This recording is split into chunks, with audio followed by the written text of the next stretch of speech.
Hi, I'm Michael Sansolo, and welcome to Shopping with Michael. Steak. For many of us, it's our favorite meal, a treat for a special occasion, or a point of pride in our cooking repertoire. It's such an important food in many cultures that entire restaurants are dedicated to perfecting it. The definition of a great steak is hotly debated. Today, with the help of an expert, we'll tell you how to choose one in your favorite supermarket and how to best prepare it at home. We'll be right back after this. Who makes store brands? We hired a famous detective to find out. He snooped here, and he snooped there.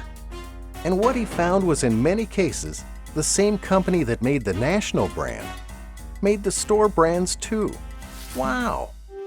Then he found that many store brands are made by manufacturers who specialize in store brands, experts in working with retailers to give you great products at great savings. Wow! But most important, he found that store brands have to meet the same government standards as the national brands. What's the difference between store brands and national brands? Usually, only the price. Store brands. Be your own detective.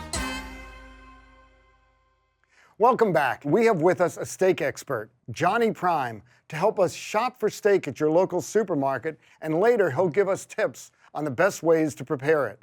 Johnny Prime runs what he calls a serious steak blog, a meat memoir, if you will. It contains a wealth of general information about steak and meats and offers reviews for some of the top restaurants. As he says, sometimes a trip to the local steak joint can drain your funds, so using these techniques will serve as a great way to guarantee a good meal while also saving you money, and you'll impress your friends and loved ones in the process. Welcome, Johnny, and I guess I should say this off the bat. Johnny Prime is your pen name. Yes. That is not your given name, but it's a good name for a steak expert, let me say. All right, Johnny, we want to make a nice steak meal at home. We're celebrating something, and as you say on your blog, if I make the wrong choice, I can spend a lot of money on the wrong piece of meat and I could prepare it improperly. So let's start with, I'm in the store. Okay. What are some of my options? What am I looking for to make that great steak? Well, if you're looking to replicate the steakhouse experience, the major cuts to look for are the ribeye, the porterhouse, and then if you want to do something a little bit more cost efficient, like a hanger steak, this here's a hanger. And this one is an awful lot thinner. Yes, I mean, yeah. it's very easy to see the difference. Right. So I guess they're going to cook up really differently here, Very aren't they? differently, yeah. Okay. Let's go with I want to make that great steakhouse experience at home. So let's start with the ribeye here. Okay. What am I looking for? Now, I know all this grain, it's marbling. Yeah. Tell us what that means and how do I pick the steak properly? All right, so marbling is intramuscular fat. It's all of the little webbing that you see creeping around inside the center of the muscle. So what that translates to directly is flavor. And a lot of people get a little turned off when they think of it as fat, but it's the kind of fat that melts and turns into like the same kind of fats that are in olive oil or avocado. It's a good fat. Okay, so as opposed to a lot of other things we eat, because low fat is always such a magic phrase, Right. When it comes to buying meat, I want fat in there because it's going to give flavor to my meat. I usually go up, I look to see if there's good marbling. Most of the stuff we see in the grocery store is choice quality. Now, the quality is a rating that the USDA gives to the meat. They cut it at the rib, they look and see how intense the marbling is. Most of the stuff, about 50 to 60% of what we see in the market is choice quality. Prime will have a lot more marbling, costs a lot more. It's a heavy premium for that stuff. So yeah, if you see something like this is choice, and it looks really great for choice. Okay. So I jumped on it. And you bought this in a supermarket, Yeah. All right, so let's come over here. What am I looking for in Okay, this so cup? now we've got, this is a porterhouse. The porterhouse has two sides of muscle. So on each side of this is a vertebrae bone that's split in half. And on this side we have the tenderloin, which is filet mignon. And on this side we have the strip loin, which is strip steak or sirloin. And you can see here there's different intensities of marbling. There's much less fat in a filet mignon, so you'll see most of the marbling on the other side. And what's nice about this is you get two steaks in one. So you can really replicate that steakhouse experience by going with a porterhouse. All right, now as you said with your hanger steak, maybe something great for grilling. Yeah. Easy to do, it's thinner, it's going to cook up faster. Yeah, and you can, a lot of times when I cook a nicer, like a steakhouse cut, I want to keep anything that drips out from the bottom in the pan so it adds more flavor. But with something like a hanger, there's a little bit more to it, so it can drop through the grills and the grill marks the grill lines, and you won't lose any flavor. You can do high intensity heat on this, and you can slice it up and have it with tacos, or you can just, cut it up like a regular steak. It's really nice. Put it in tacos. That's an interesting option there. There are many, many other cuts. Obviously, we couldn't bring them in all today. Are there any other ones that you particularly like that give a real great flavor experience, that give me that restaurant experience at home? I like anything in the large format, so I can do like a roast.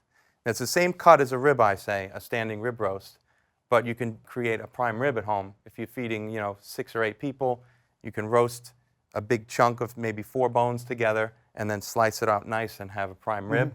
I love skirt steak and flank steak. They're great for the grill, and they make excellent tacos, or have like a stir fry with them if you cut them up small, or you can eat them whole like this. It's really nice. What's interesting is so many people these days are moving their diets away from meat, but steakhouses are incredibly popular. So it's like we're going in 2 directions at the same time. Why do you see this happening? I think there's a disconnect a little bit in some of the knowledge that people have, because beef is a really nutritious product. It's high in zinc, iron, protein, B vitamins. So if you're shopping and you're turned off by saturated fats, then you pick a lean cut. Anything that has the word loin in it, like sirloin, strip loin, those mean lean. And lean is 4.5 grams or less of saturated fats, 10 grams or less total fat per serving. That's great. Well, obviously, one piece of it is making the right choice in the supermarket, and we're going to come right back and talk about how to prepare it. Got to ask you one more thing, because a lot of stores these days do not have a butcher in the store.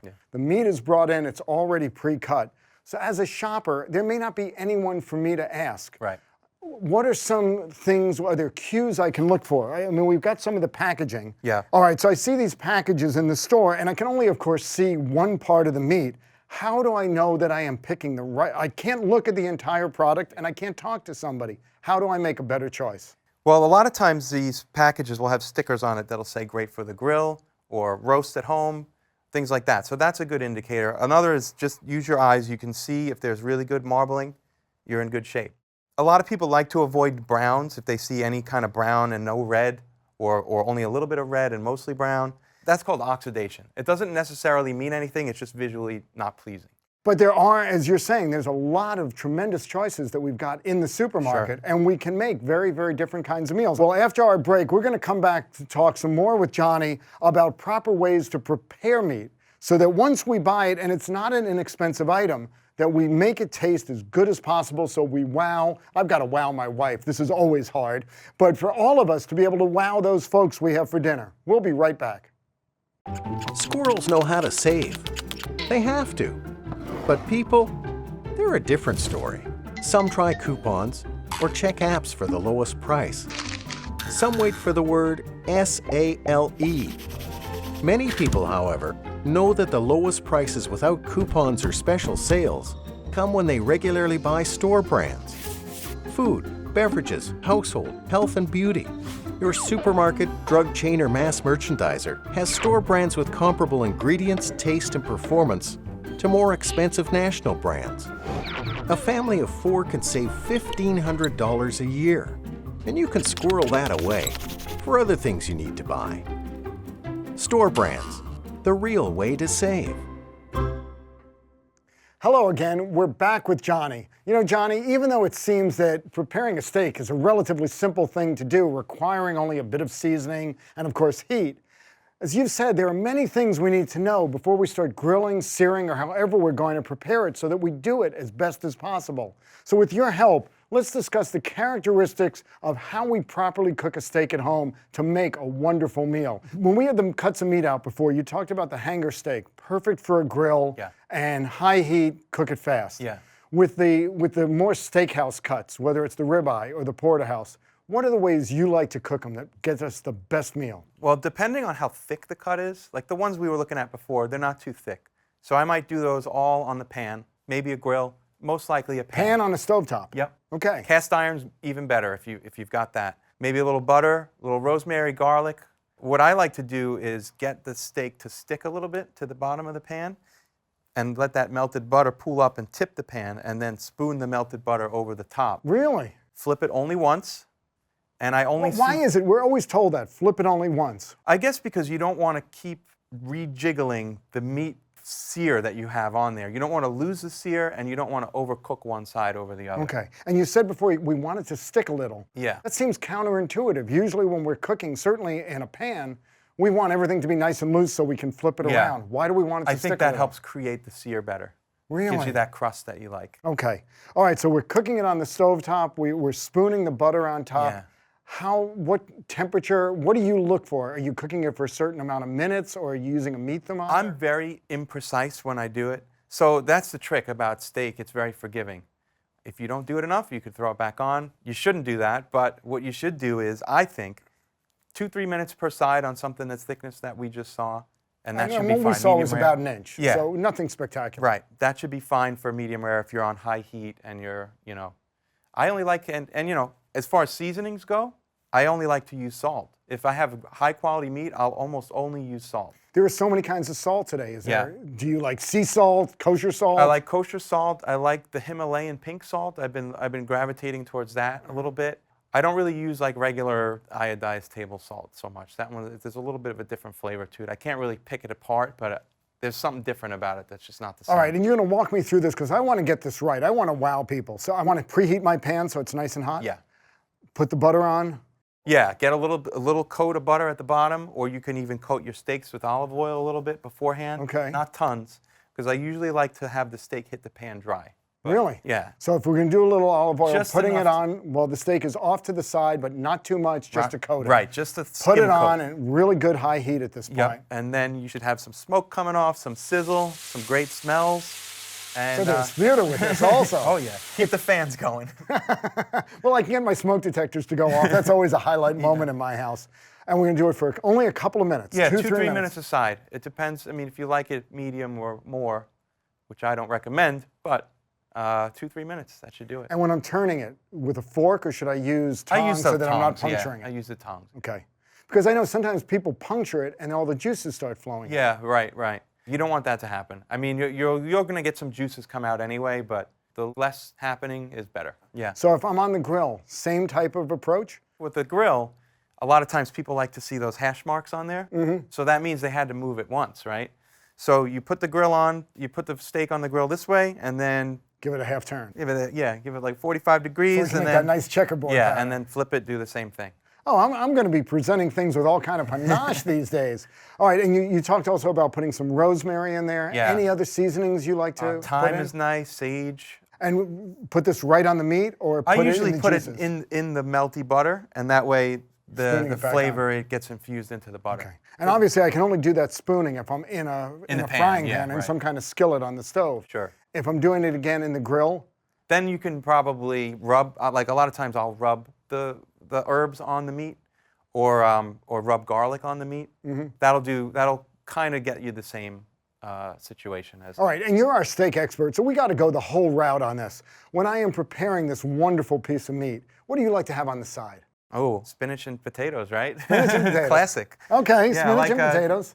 Cream and, spinach, and a nice mashed glass of potatoes. red wine, I'm Yeah, imagining. or I do bourbon or scotch sometimes. Okay. But yeah, wine is perfect pairing with red So can we meat. tell everybody that we're all invited to your house because you're going to be preparing us some wonderful steaks? Absolutely, I'd love Oh, that. that sounds good. All right, we'll get you the address later, right, Johnny?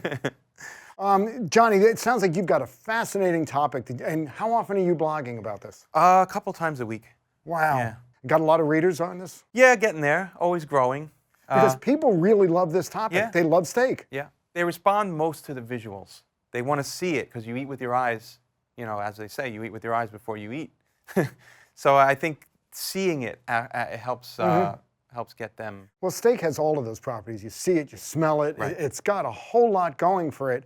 And it really does create a special meal. Yeah, it does. I don't know if there's any logical reason why we like this. Maybe it's because, we're mammals and it's meat and we're carnivores back in our basic instincts, but certainly we like to have a good steak. Yeah. Well, Johnny, I want to thank you. You've taught us an awful lot today, both about how to pick the right cuts of meat in the supermarket so we can make that terrific steak. And then once we get it home, how to properly prepare it so that we will make that meal taste just great. Thank you for being with us Thanks today. for having me. Steaks can be expensive at restaurants, but many of us find it unnecessary to pay that premium when it's so easy to make a steak meal at home, as Johnny just showed us. While the idea of creating a one-night steakhouse may sound self-indulgent, It's also a lot of fun, and since you do the work yourself, the cost is comparatively less expensive. So whether you have something to celebrate or if you just want a truly delicious meal at home, there's nothing like a steak dinner. See you next time on Shopping with Michael.